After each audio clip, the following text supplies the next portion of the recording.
आशा है आप स्वस्थ होंगे और प्रसन्न होंगे। आज मैं आपको पंच परमेश्वर की कहानी सुनाऊंगी। अलगू चौधरी और जुम्मन दो मित्र थे। दोनों को एक दूसरे पर अटल विश्वास था। दोनों साथ खेती करते थे। जुम्मन जब कहीं बाहर जाता तो अपनी खेती घर बार सब अलगू को सौंप कर जाता था। इसी तरह अलगू जब कहीं बाहर जाता तो अपनी सारी संपत्ति जुम्मन के हवाले करता था। जुम्मन चौधरी की एक बूढ़ी मौसी थी जिनके पास थोड़ी सी संपत्ति थी, लेकिन उनके साथ अपना कोई सगा संबंधी नहीं था। जुम्मन ने उनकी सारी संपत्ति को बहला फुसलाकर अपने नाम कर ली थी। उनकी संपत्ति पर जब तक रजिस्ट्री की मुहर नहीं लगी थी तब तक जुम्मन और उनकी पत्नी बूढ़ी मौसी का काफी सेवा करता था। संपत्ति की रजिस्ट्री होते ही जुम्मन की पत्नी रोटी देने के साथ साथ तीखे बातें भी सुनाने लगी। जुम्मन चौधरी भी धीरे धीरे निष्ठुर हो गए। अब बूढ़ी मौसी को प्रतिदिन कड़वी बातें सुननी पड़ती थी। जुम्मन की पत्नी बोलती थी, पता नहीं बुढ़िया कब मरेगी, 2 बीघे जमीन क्या दे दी, सर पर आकर बैठ गई। नखरे तो देखो, बिना दाल सब्जी की रोटी गले से नहीं उतरती। जितने रुपये इन्हें खिलाने में खर्च हो रहे हैं, इतने में तो गांव में कहीं जमीन खरीद लेते।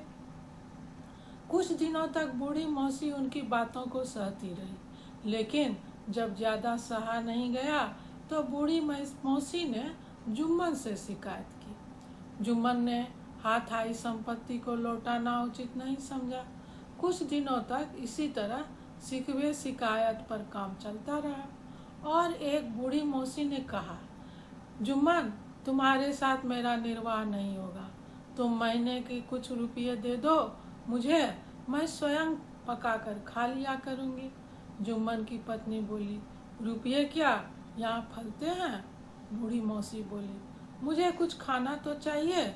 जुम्मन की पत्नी बोली, कोई थोड़े जानता था कि तुम मौत के मुंह से लड़कर आई हो।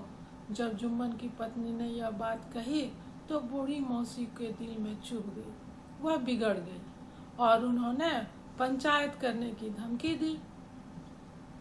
जुम्मन मन ही मन खुश हुआ, क्योंकि आसपास के गांव में ऐसा कोई व्यक्ति नहीं था जिससे जुम्मन की दोस्ती न हो।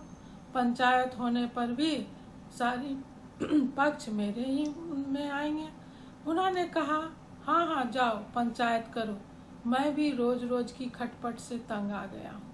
पंचायत में जो भी कहा जाएगा मैं मान लूँगा।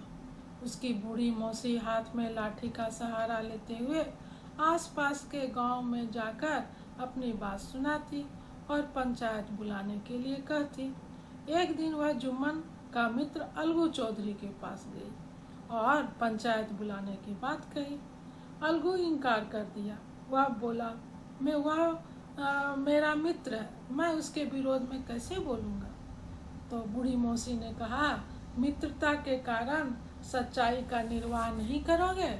मैं आसपास के गांव में जाकर पंचायत बुलाने की बात कही है, लेकिन तुम पर पूरा भरोसा है, तुम पंचायत बुला दोगे। अलगू चौधरी ने कहा, ठीक है, मैं कल पीपल के पेड़ के नीचे पंचायत बुला देता हूँ, सारी व्यवस्था भी कर दूंगा, लेकिन पंचायत में कुछ बोलूंगा नहीं। बूढ़ी मौसी उसकी बात सुनकर अपने घर चली गई। दूसरे दिन पीपल के पेड़ के नीचे पंचायत बैठी। बूढ़ी मौसी ने पंचों के सामने जुम्मन और जुम्मन की पत्नी द्वारा किए गए व्यवहार को बताया। पंचों ने उसकी बात को ध्यान से सुना और जुम्मन से कहा, तुम किसे अपना पंच मानते हो? जुम्मन बोला, मैं अलगू चौधरी को अपना पंच मानकर निर्णय सुनाने का अधिकार देता हूँ। कहा जाता है, पंचों के मुंह से सुनाया गया निर्णय न्याय स्वरूप होता है। वह स्वयं परमेश्वर ईश्वर के समान होता है। अलगू चौधरी ने कहा, जुम्मन, जब तुम्हें काम पड़ा तब तुमने बूढ़ी मौसी का इस्तेमाल किया। हम तुम्हारे पुराने मित्र हैं, तुमने हमारी मदद भी की है और हमने भी जो कुछ बन पड़ा तुम्हारी सेवा करते ही आ रहे हैं, लेकिन अभी तुम और बूढ़ी मौसी मेरी नज़र में बराबर हो। तुमको पंचों से जो अर्जी करनी है कर सकती हो। जुम्मन को पूरा विश्वास था कि जीत तो मेरी ही होगी। अलगू चौधरी तो पंचों के सामने दिखावे के लिए इस तरह की बात कर रहा है, इसलिए निश्चिंत था। 3 साल हुए मौसी ने अपनी जायदाद मेरे नाम कर दी थी। मैंने उन्हें घर, खाना, कपड़ा देना मंजूर किया और मैंने मौसी को कोई तकलीफ नहीं दी। उन्हें अपनी माँ के समान समझता हूँ। उनकी सेवा करना अपना कर्तव्य समझता हूँ। अब औरतों में थोड़ी अनबन हो गई है तो मौसी हमसे महीना का अलग से खर्च मांगती है। अब थोड़ी सी जायदाद है, इससे इतनी आमदनी नहीं होती है जिससे महीने का खर्च दे सकूं। इसके बाद करारनामा कागजात पर महीने का खर्च देने का जिक्र नहीं है, नहीं तो मैं भूलकर भी उनकी जायदाद नहीं लेता। आगे पंचों का जो निर्णय होगा, अलगू चौधरी ने फैसला सुनाया। जुम्मन पंचों ने इस मामले पर फैसला लिया कि यह नीति संगत है। बूढ़ी मौसी को हर महीने खर्च दिया जाए। हमारा विचार है कि मौसी के जायदाद से इतना आमदनी जरूर होता है कि उन्हें महीने का खर्च दिया जा सके। यही फैसला है और यह फैसला नामंजूर हो तो बूढ़ी मौसी का जायदाद वापस कर दिया जाए। यह सुनते ही जुम्मन चौधरी के सीने पर हथौड़ा चल गया। ऐसा तो उसने सोचा भी नहीं था।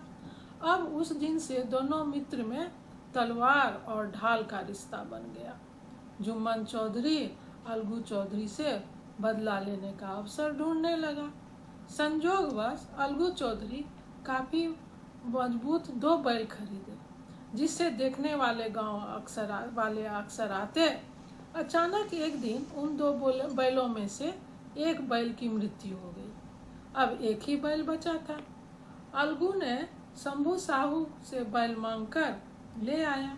शंभू साहू ने बैल से इतना काम लिया कि बैल स्वर्ग सिधार गया। अब अलगू चौधरी शंभू साहू से बैल की कीमत मांग रहा था, लेकिन शंभू साहू आज कल में उसे टाल देता था। एक दिन अलगू चौधरी की पत्नी शंभू साहू की पत्नी से कीमत मांगने गई तो शंभू साहू की पत्नी ने कहा, बैल तो तुम्हारा पहले से बीमार था, ऐसा बैल दिया कि हमारी फसल नष्ट हो गई, सारा पैसा चोर लूट कर चला गया, कहाँ से पैसा दूं मैं तुम्हारा। इस तरह से दोनों में काफी लड़ाई हो गई और शंभू साहू ने पैसे देने से इनकार कर दिया। लाचार होकर अलगू चौधरी ने पंचायत बुलाई, उसी पीपल के पेड़ के नीचे जहाँ बूढ़ी मौसी ने पंचायत बुलाई थी। पंचायत बैठाई गई, वही पंच लोग बैठे। अलगू चौधरी से पूछा गया, आप किसे पंच मानते हैं? अलगू चौधरी ने कहा, शंभू साहू जिसे पंच मान लें, हमें कोई एतराज नहीं है। शंभू साहू ने जुम्मन चौधरी को पंच चुना। अब अलगू चौधरी को लगा कि जुम्मन चौधरी उसके पक्ष में न्याय नहीं देगा। जुम्मन चौधरी भी शंभू साहू की बात पर उछल पड़ा कि अब तो मैं अलगू चौधरी से बदला लूंगा। परंतु पंच के पद पर बैठते ही जुम्मन चौधरी का मन बदल गया और उसके मुंह से ऐसा न्याय निकला कि सब लोग दंग रह गए। जुम्मन अपनी दुश्मनी भूल गया और बोला, बैल कमजोर या बीमार नहीं था जिसके कारण उसकी मृत्यु हो गई, बल्कि शंभू साहू ने उससे इतना काम लिया कि रास्ते में ही उसकी मृत्यु हो गई। इसलिए शंभू साहू को बैल की उचित मूल्य देनी होगी। तब जुम्मन को महसूस हुआ कि पंच की बातें जो निकलती है वह ईश्वर की वाणी होती है। पंचायत के बाद जब जुम्मन चौधरी अलगू चौधरी से मिला तो कहा, पंच बनकर बैठने पर न कोई मित्र होता है और न कोई दुश्मन। उस समय तो निर्णय होता है वह परमेश्वर का होता है, न्याय के सिवा उसे कुछ भी नहीं दिखता है। इस बात को सुनकर दोनों मित्र रोने लगे और गले गले मिले। सच ही कहा गया है, पंच परमेश्वर होते हैं। आज इतना ही, फिर मिलते हैं नई कहानी के साथ। जय हिंद, जय भारत।